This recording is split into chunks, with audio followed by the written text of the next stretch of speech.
How's the sound? Good? Good. Okay, we're ready to roll. Ready to roll. Mr. Nobel, we are pleased to have you on our program today.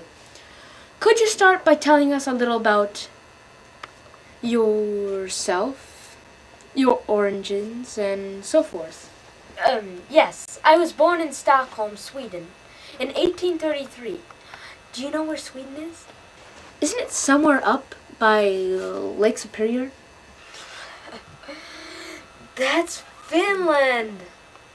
Anyway, as I was saying, I was born in Sweden in 1833, but moved at the age of 9 to the city of St. Petersburg, in Russia.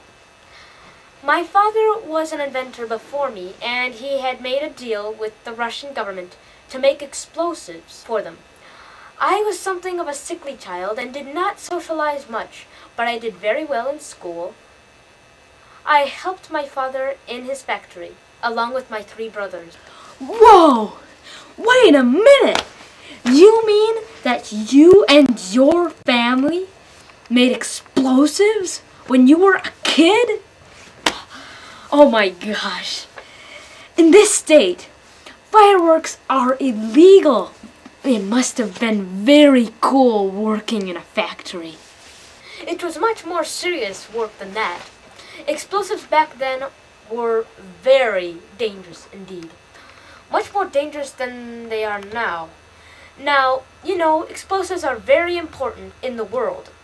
Without them, the only way to build a road or railroads over hills and mountains, or to dig mines out of solid rock, was with lots of men swinging hammers and pickaxes. Hard work! And very expensive. With explosives, you can break the mountain into small pieces and have the workers just cart them away. I see. So explosives were very important. Yes, very important to the building of your young country. But at first, the only explosive available was to use gunpowder. Been around for centuries. Yes, and the Chinese invented it. Although it got better and better over the years, it still was a limited use because it took too much of it to get the job done. Now this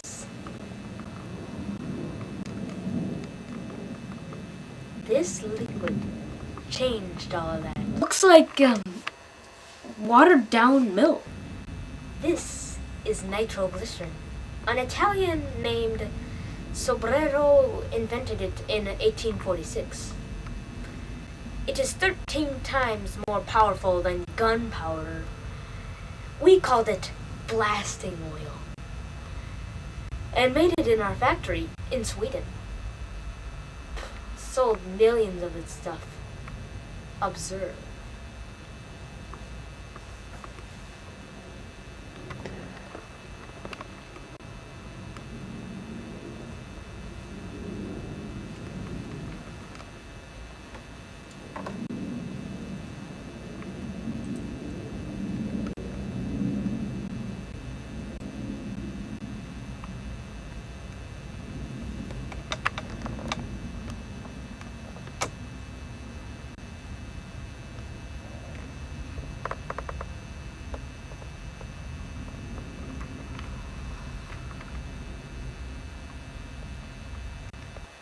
Put on the protective gear.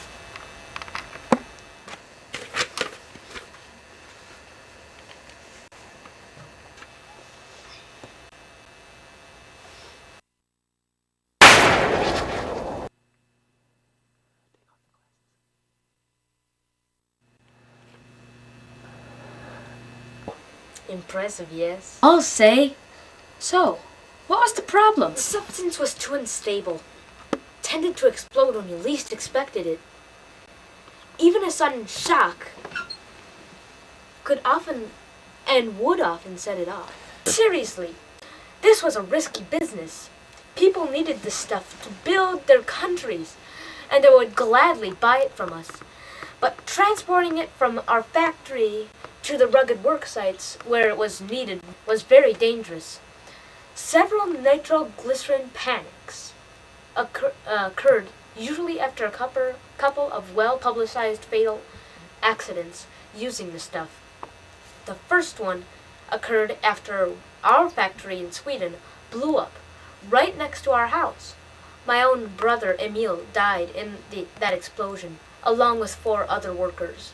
The town council banned us from making explosives in town after that, so we made them on a floating barge out on a lake. Eventually, the town council let us build a new factory a little outside of the town, and we were back in business. The real bad panic was a worldwide one. In 1866, within a space of just a couple months, a crate of nitroglycerin blew up in a New York hotel, injuring 19 people. A large explosion in a warehouse in Sydney, Australia, was destroyed when 2 cases of the stuff blew up. The steamship European blew up off the coast of Panama, killing 47 people. A German ship called the Moselle blew up, killing 84 people. And a warehouse in San Francisco blew up, killing 15 people. Like they say, it's only fun until someone loses an eye. Right. The unfortunate thing was that this really was useful stuff. It performed marvelously in construction projects. I was convinced that people were just handling it poorly, but that didn't stop government from passing laws against it. I got to work that year trying to make a safer mixture out of nitroglycerin, and what I came up with was dynamite. No. This is perfectly safe. Sure, it's still 3/4 nitroglycerin, but dropping it won't set it off. Hammering it won't set it off. In fact, not even lighting it with a flame will detonate it.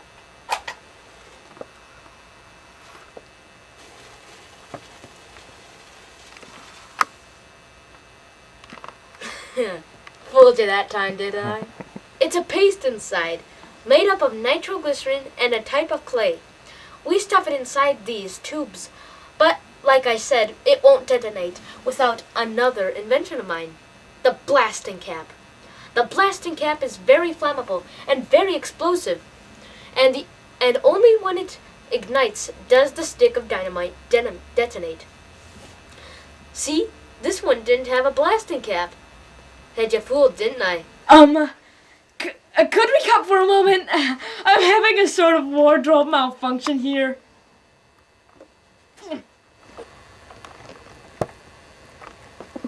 Gosh, I'm fun at parties.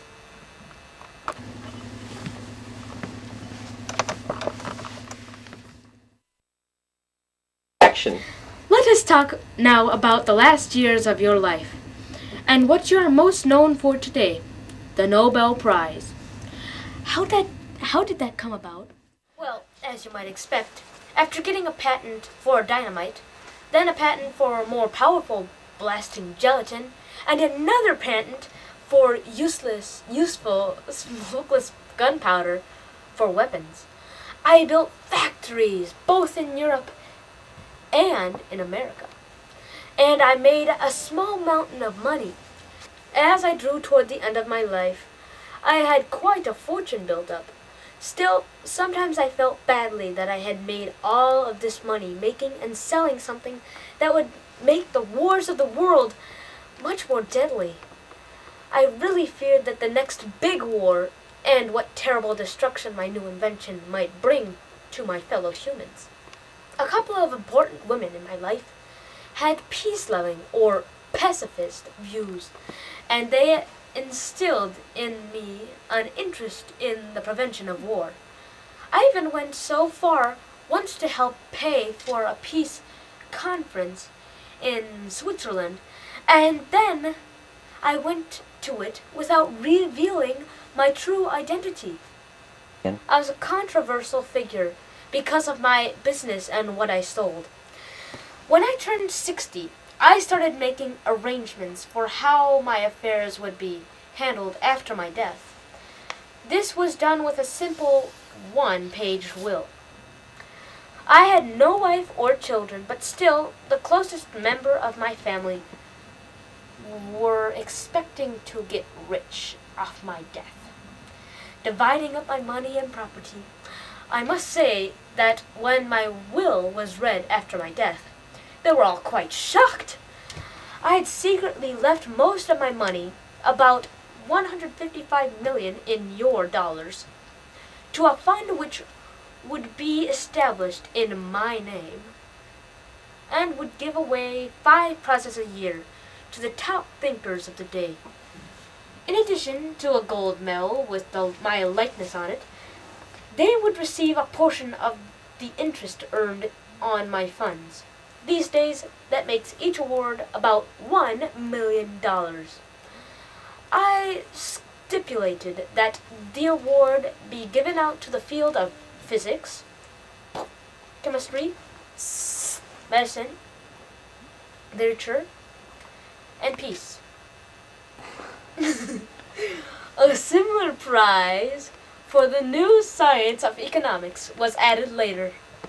Well, Mr. Nobel, I'd like to sincerely thank you for taking time to tell us students about your life and your work and your legacy, which lives on to this day. The Nobel Prize is still the most famous worldwide prize awarded, and even us middle school students have heard about it. Again, we thank you. Mr. Nobel, before you go back to whatever place you came from, do you think you could, do you have any more of that, stuff in your pockets? You mean explosives? Not until you're older, kiddo.